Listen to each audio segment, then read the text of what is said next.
How a parking ticket led to the son of Sam's capture. Few stories in criminal history can rival the chilling saga of the son of Sam, a case that paralyzed New York City in fear and left an enduring mark on its people. Over a year-long reign of terror, an elusive killer claimed 6 lives and injured 7 others. But in an unbelievable twist, this monstrous spree was brought to an end by something so ordinary it's almost hard to believe: a parking ticket.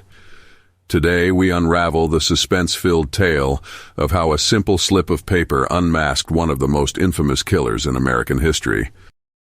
It was the summer of 1976, and New York City was simmering, not just with heat, but with growing unease.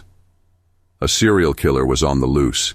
His attacks were swift, merciless, and seemingly random, targeting young couples in parked cars. The city that never sleeps became plagued by sleepless nights, with people living in fear that they might become his next target. Police were desperate for answers, but leads were scarce. The killer called himself the Son of Sam, and over the course of his violent spree, panic swelled to an unbearable peak. David Berkowitz, the man behind the title, didn't fit the mold of the typical monster. To neighbors and co-workers, he seemed like an ordinary individual. But inside, he was boiling over with dark impulses, later claiming to be driven by messages from a demonic dog. For more than a year, he tormented both his victims and a city on edge, always vanishing before anyone could catch a glimpse of him. The terror culminated on July 31, 1977, when Berkowitz executed what would be his final attack. That night, he shot Stacy Moskowitz and Robert Violante as they sat in a parked car in Brooklyn, leaving Stacy dead and Robert permanently blinded. Just as he had before, Berkowitz disappeared into the night, leaving behind shattered lives and a city hungry for justice. But this attack would be different. It would mark the beginning of the end for the son of Sam. Unbeknownst to Berkowitz, his getaway wasn't as clean as he thought. In a fateful turn of events, his yellow Ford Galaxie was parked near a fire hydrant at the crime scene, earning him a simple parking ticket. This small, innocuous detail turned out to be the slip-up that investigators had been waiting for. New York City police were methodically combing through all possible angles. It wasn't just about analyzing patterns or studying victims. They were going after every scrap of evidence. In their search for any lead near the Brooklyn crime scene, the parking ticket emerged as a golden clue. It might have seemed irrelevant at first glance, but detectives followed protocol, digging into vehicle records to find out who owned that yellow Ford Galaxie. Tracing the ticket brought them to Yonkers, New York, and to the unsuspecting apartment of David Berkowitz. This wasn't Berkowitz's first brush with suspicion. In the days following the attack, neighbors reported odd behavior and strange letters he'd left behind, filled with dark and cryptic ramblings. But it was the parking ticket that placed him near the crime scene on that particular night. It was the missing piece authorities needed to link him directly to the murders.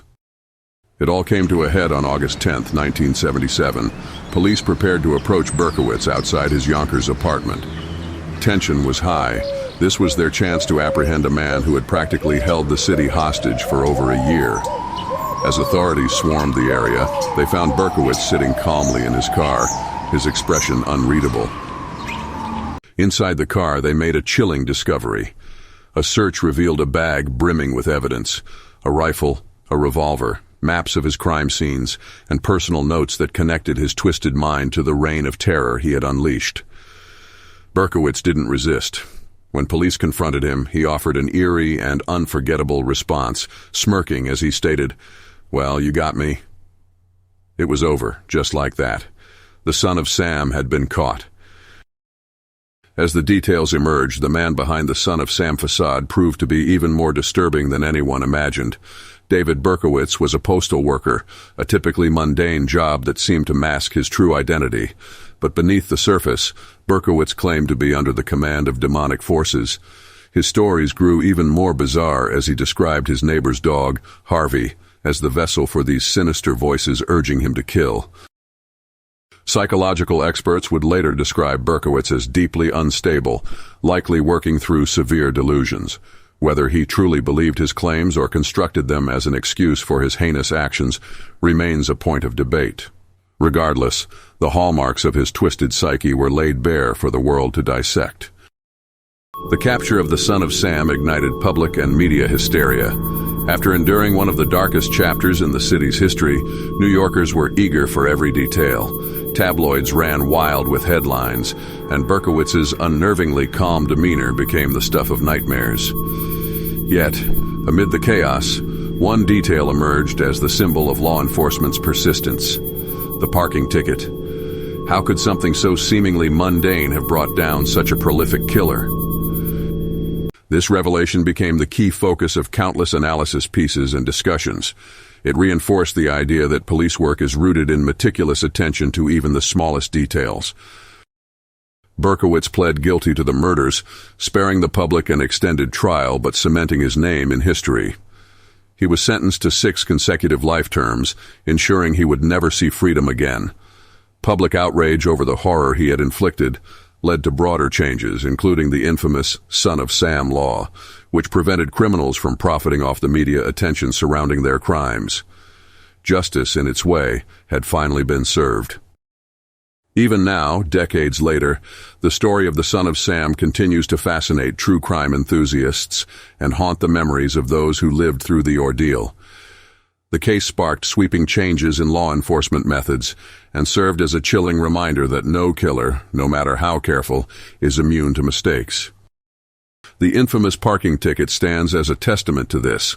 Unlikely as it may seem, this ordinary slip of paper became the linchpin in one of the most famous criminal investigations of all time. It's a powerful example of how meticulously following every lead, no matter how small it seems, can turn the tide in even the most challenging cases. "This is a city that never forgets," one commentator said when reflecting on Berkowitz's reign of terror. And indeed, the memory of that fear, juxtaposed with the swift stroke of justice brought by a parking ticket, has solidified itself in the collective psyche. As true crime enthusiasts, it's cases like this that remind us of the fragile balance between order and chaos. Berkowitz thought he was untouchable, that his deeds would go unpunished, lost in the anonymity of a city's vast population. But it was his overconfidence that led to a small mistake that unraveled his dark reign. As the city of New York moved on, it carried with it the scars of the Son of Sam's crimes. Yet it also remembered the determination of its investigators, who left no stone unturned. And it is that persistence, the dogged pursuit of truth, that stands as the heart of the story. In the end, justice was served, not by elaborate technology or dramatic confrontations, but by a small, easily overlooked clue. And that is the enduring irony of the Son of Sam case. Sometimes even the smallest slip is enough to topple the mightiest monster. Thank you for watching. If you enjoyed this video, don't forget to give it a like to show your support. Make sure to hit the subscribe button and turn on the notification bell so you never miss an update from Evil Unmasked. We'd love to hear your thoughts. Drop a comment below with your theories or suggestions for future topics. Stay curious, stay safe, and we'll see you in the next video.